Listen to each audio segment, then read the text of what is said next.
22वां अध्याय। ब्रह्माजी बोले, हे नारद, जब हमने दक्ष प्रजापति का अभिषेक कर उसको सब प्रजापतियों के अधिकार प्रदान किए तो वह अहंकार में लीन हो गया, जिसके कारण उसकी बुद्धि भ्रष्ट हो गई। उस समय दक्ष ने संपूर्ण सामग्री एकत्र कर प्रजापति यज्ञ करने की इच्छा प्रकट की। यही इच्छा लेकर वह कनखल तीर्थ गया। वहां उसने सब मुनियों को बुलाया। व्यास, ककुभ, गौतम, भारद्वाज, कश्यप, अंगिरा, वशिष्ठ, वामदेव, जमिनी, पिप्पल, पराशर, भृगु, दधीचि, नारद आदि को डोट बुलाया। इनके अतिरिक्त संसार भर के समस्त देवता तथा ब्राह्मण आकर वहां उपस्थित हुए। अग्नि भी अपने गणों सहित यज्ञ में पहुंचे। अन्य देवता भी उसके बुलावे पर विष्णु सहित प्रसन्नता पूर्वक यज्ञ में सम्मिलित हुए। देवराज इंद्र अपनी पत्नी शची सहित ऐरावत पर चढ़कर वहां पहुंचे। पावक मेघ पर, यम भैंसे पर, वायु हिरण पर तथा शिव के मित्र कुबेर पुष्पक विमान पर चढ़कर वहां आए। वरुण भी अपने वाहन पर आरूढ़ होकर यज्ञशाला में पहुंचे।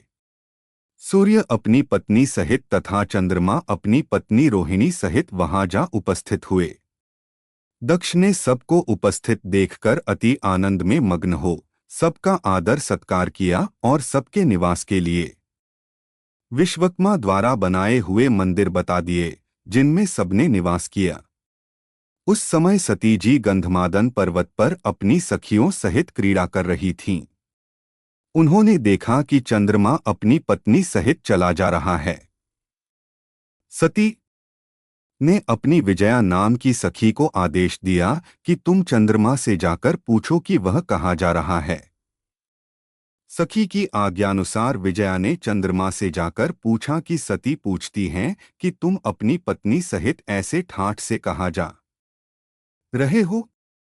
यह बात सुनकर रोहिणी ने कहा कि सती के पिता दक्ष प्रजापति ने कनखल में एक यज्ञ का आयोजन किया है। वहां बहुत बड़ा उत्सव है। उनके निमंत्रण पर समस्त देवता वहां गए हैं। ब्रह्मा तथा विष्णु भी वहां शोभायमान हैं। तुम तो इस प्रकार पूछती हो जैसे कोई मूर्ख हंसी से पूछे। इसका क्या कारण है कि तुमको इस यज्ञ के विषय में कुछ भी पता नहीं है। विजया यह सुनकर लौट आई तथा रोहिणी द्वारा कहे गए शब्द सती जी को कह सुनाए। इस समाचार को सुनकर सती जी को अत्यंत दुख हुआ। वे अपने मन में सोचने लगीं कि क्या माता पिता ने मुझको भुला दिया है जो मुझे और शिवजी को उन्होंने नहीं बुलाया। ऐसा सोचकर सती उसी समय शिवजी के पास गईं। उधर चंद्रमा भी अपनी स्त्री रोहिणी सहित दक्ष के पास गया है। नारद, दक्ष के यज्ञ की सजावट तथा उस समय के आनंद जो उस यज्ञ में मनाए जा रहे थे अवर्णनीय हैं। जब सब मुनि एवं देवता कनखल में, जो कि हरिद्वार में है, आ गए तब दक्ष ने यज्ञ आरंभ किया। दक्ष अपनी पत्नी सहित यज्ञ में प्रवृत्त हुआ। भृगु मुनि को यज्ञ कराने वाला आचार्य बनाया गया।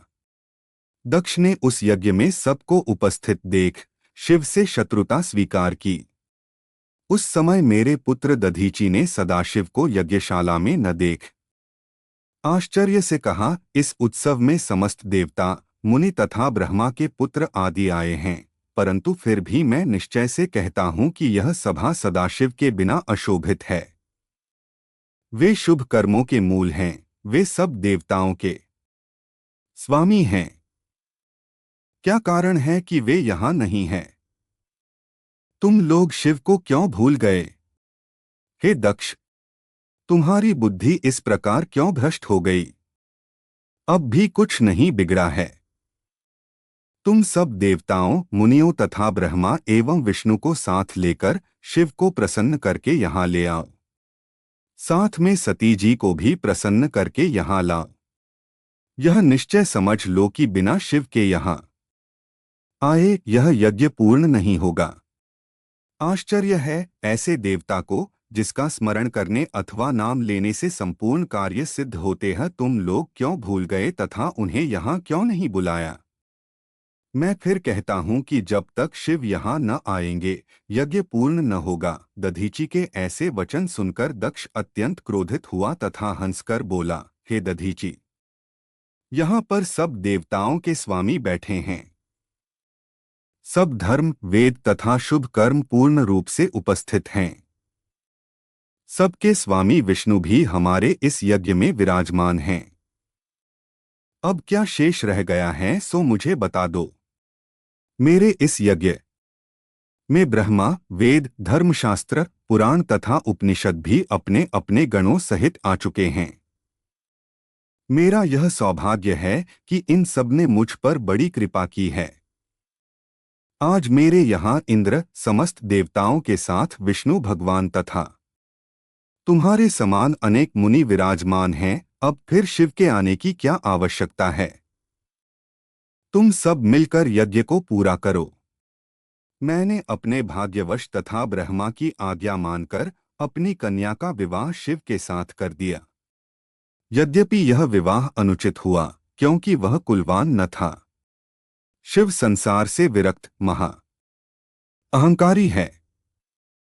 उस पर भी वह माता पिता विहीन है।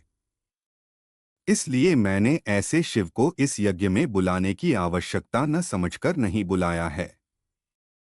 मैं तुमसे कहता हूं कि तुम पुनः ऐसे वचन मुख पर न लाना। अब यही उचित है कि तुम सब मिलकर मेरा यज्ञ पूर्ण करके मुझे आनंद वाक्ष के ऐसे अहंकारपूर्ण वाचन सुनकर किसी ने कोई उत्तर नहीं दिया, साथ शांत रहे। उनका यही शांत रहना सबके लिए महापाप हुआ क्योंकि सभी ने अपने कानों से शिवनिंदा सुनी। इस पर दधीचि से पुनः कहा कि बिना शिव के यह यज्ञ कभी भी पूर्ण नहीं हो सकता। तुम सब धोखे में हो जो इसका अनुसरण कर रहे हो। यह वाक्ष बड़ा अधमी तथा मूर्ख है जो शिव की निंदा कर रहा है। पादी इप्स ने शिशव को नहीं बुलाया तो यह यज्ञ भी पूरा नहीं होगा। जो इस पास में रहेगा वह भी दुख का भागी होगा। यह कहकर दधीचि इस सभा से उठकर चले गए तथा बहुत से मुनि भी दुखी होकर कहाँ से उठ गई। ऐसे मुनियों को अपनी सभा से जाते देख दक्ष ने अत्यंत प्रसन्नता से कहा, यह बहुत अच्छी बात हुई जो शिव के प्रेमी तथा भक्त जो मुझको दुख देते थे उठकर चले गए। अब तुम सब मिलकर मेरे इस यज्ञ को पूर्ण करो। दक्ष की बात सुनकर यज्ञ का कार्य प्रारंभ हो गया।